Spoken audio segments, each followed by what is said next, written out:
Well, hi everyone, I hope you're doing super well. We're going to try something new because I have some urban jungle news to share. It's not a race, but a marathon watering day. Plus, I've got a big plant problem in my bedroom. And philodendron reform, which plants go where? All that and more with Plant Chores Galore starting right now. First things first, apologies for a little bit of a delay in more planty content.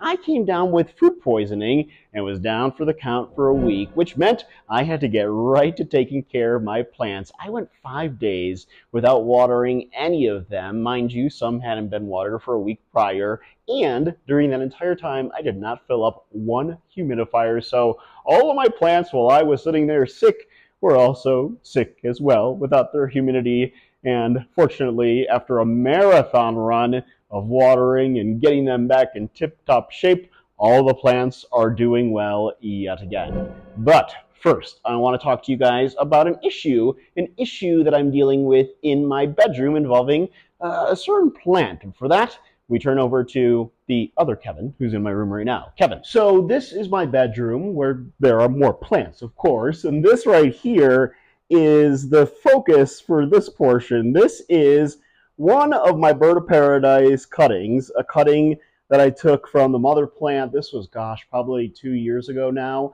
where you have to separate the plant, divide it into different portions. You literally cut into the root and separate it to propagate it.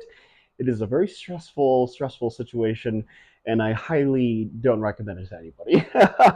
But this is one of three of the separated cuttings that I got from it. The other one being out in my living room, another one that I have given to friends, and this one right here is going to my friends Jason and James, but they need me to hold on to it right now just because, it's still cold, and transferring a plant during those colder temperatures, especially a tropical plant, is a big no-no because you don't want to put it into shock and to kill it. So like the other two, this plant has continued to balloon in size. I mean, its longest leaf is probably 3.5 feet long.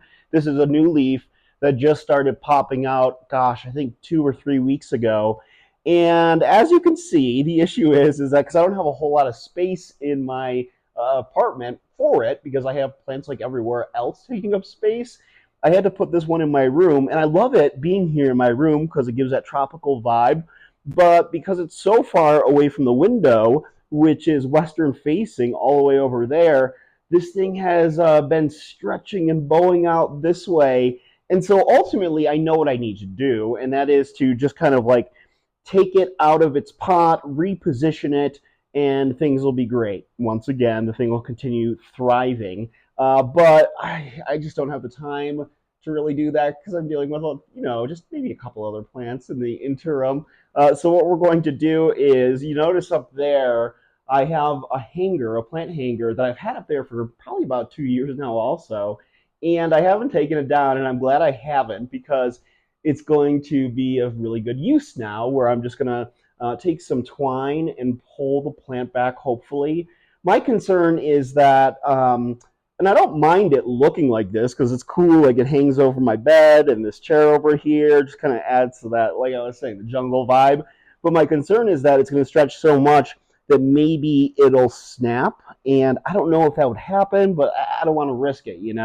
Also, this is interesting. I've never seen this happen. So where I cut an old leaf off that was dying, a new little Nemo leaf started popping out and appearing, which is really cute, but I've never seen that with a bird of paradise. I wonder if you guys have, and if so, please comment so I can see what you guys have experienced with that, because my other bird of paradise, never saw it happen before.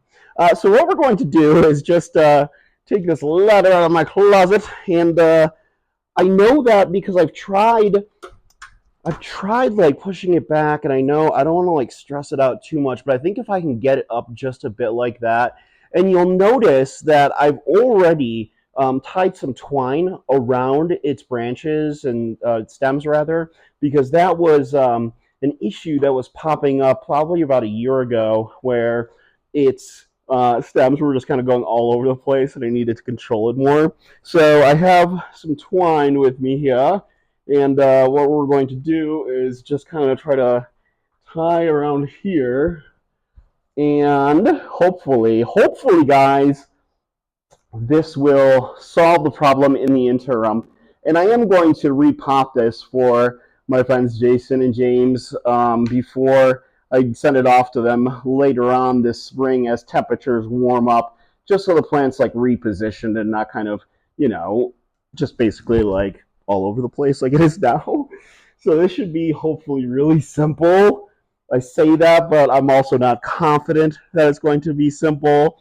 So we'll do this together, as we always do, and hopefully, this isn't too big of a hassle, because I mean, look at how beautiful this plant's leaves are. It's stunning. And I really want it to continue to experience that beautiful growth. So I think what we're going to do is just kind of hold this around through here and see what we can do. Oh, see, that's the problem too, is that it's going to start pulling at all of these unless I do it maybe from this side. Well, maybe not. I don't want to pull from the... Ooh, if I just did around these guys, that would give it the support. And I wouldn't technically just be pulling around. Yes, there we go. That's what I needed to do. I also didn't want to pull it around like the newer stem and leaf that is coming out, because I didn't want to disrupt it, just in case it would do anything like that. Because you never know. These plants like to be active and move around. I mean, most plants do for that matter, especially like prayer plants. Okay, let's see. I'm just going to twist around here, get in a little knot over this way. If I can reach, there we go. And I think, friends, whoops, maybe one more time, because apparently I didn't tie it correctly, which is always a consistent problem that I run into. And do we have it this time? No! Wow, apparently I'm just really bad at tying knots. So please bear with me. Oh my gosh. Yeah, and this plant is going to be a really beautiful addition to James and Jason's plant collection. I've made them a Monstera, and I believe, no, I made them a Syndapsis jade satin too, but this will definitely be the largest plant that I've made for them, and I know they've wanted one of these for a while now, so it'll be a really good addition. Okay, now I know that's not perfect, but the fact of the matter is that it's better than what it was earlier and what it's been like for the last couple of weeks. I'm just going to try to reposition it. So there we go. Cool. Look at that. One of my million problems that I have only been able to solve just this one. Still have a lot more to go.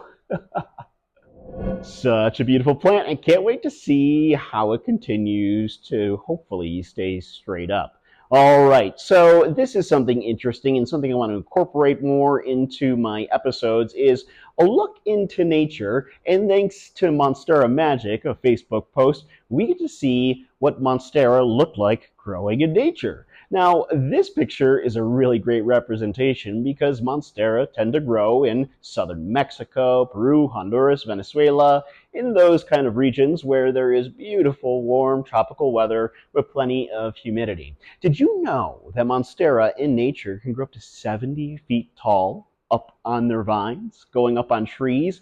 I love this picture. It really speaks volumes about plants and how tall they can get. Speaking of tall plants, we have a couple tasks to take care of, and that we need to turn over to one other Kevin, who's on the other side of the living room right now.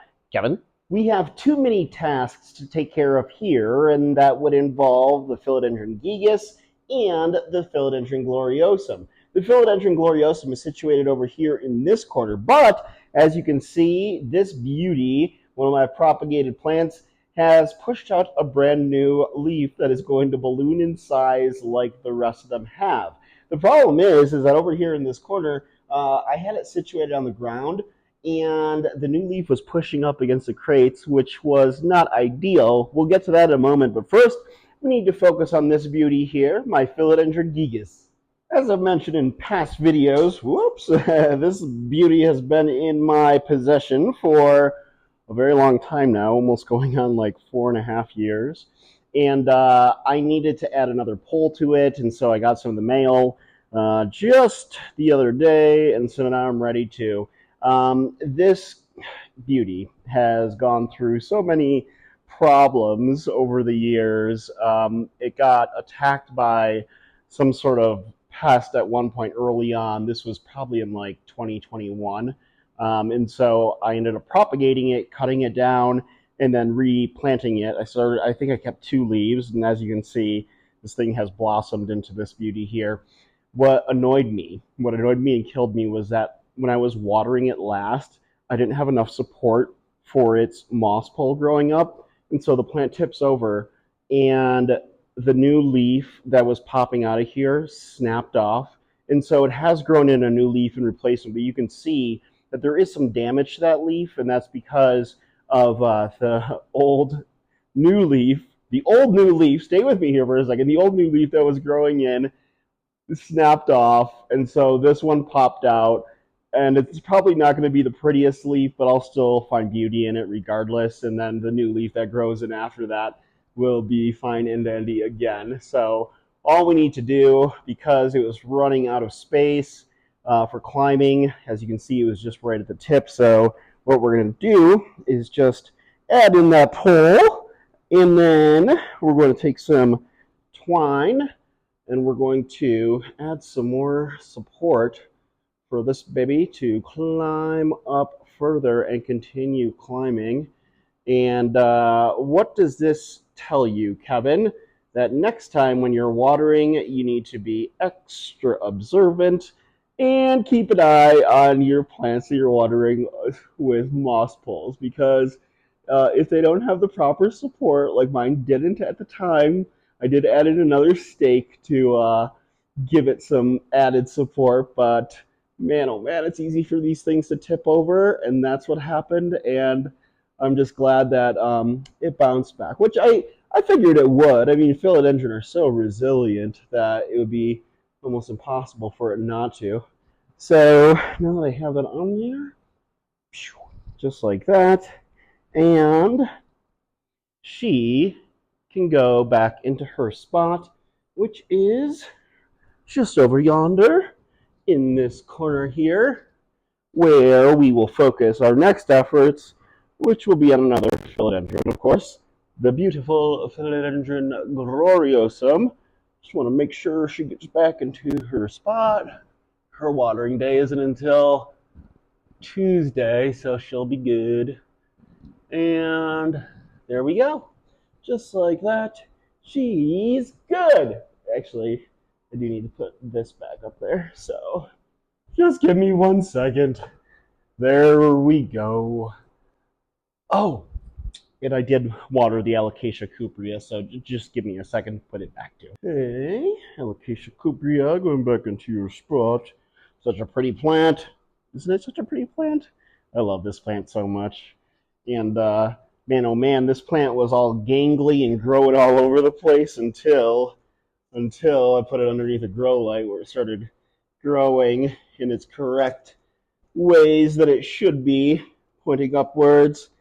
And I want to make sure she has her space. And there we go. All right. So, how's about we focus on that gloriosum over there? She needs to go back in her spot over here. Because like I had mentioned, with this new leaf that's growing in, and it's still not fully matured, is that it needed more space because I had it just down on the ground like this, and I was telling you, that part was just hitting up against there. So what we're going to do is we're going to take this riser and just simply see if that will give it enough breathing room. And oh yeah, that's just lovely. That's what I was looking for. Okay, that made it easier than I thought it would be. Oh gosh, now all I have to do is put all these millions of plants back around it. And I don't mind having this leaf over here because, quite frankly, nobody ever sits in that chair. Pull this out just a little bit, just so it has more room. And there we go. Plant chores are done. Other Kevin is feeling better after food poisoning. You know, it's not one thing, it is another. But hey, here we are, and we got through it. Hey, I want to thank you guys so much for watching another one of my Plenty episodes. And if you haven't already, please like this video, subscribe to my channel, and hit that notification bell for some more interesting and fun Plenty content just like this. I'll see you guys in the next video.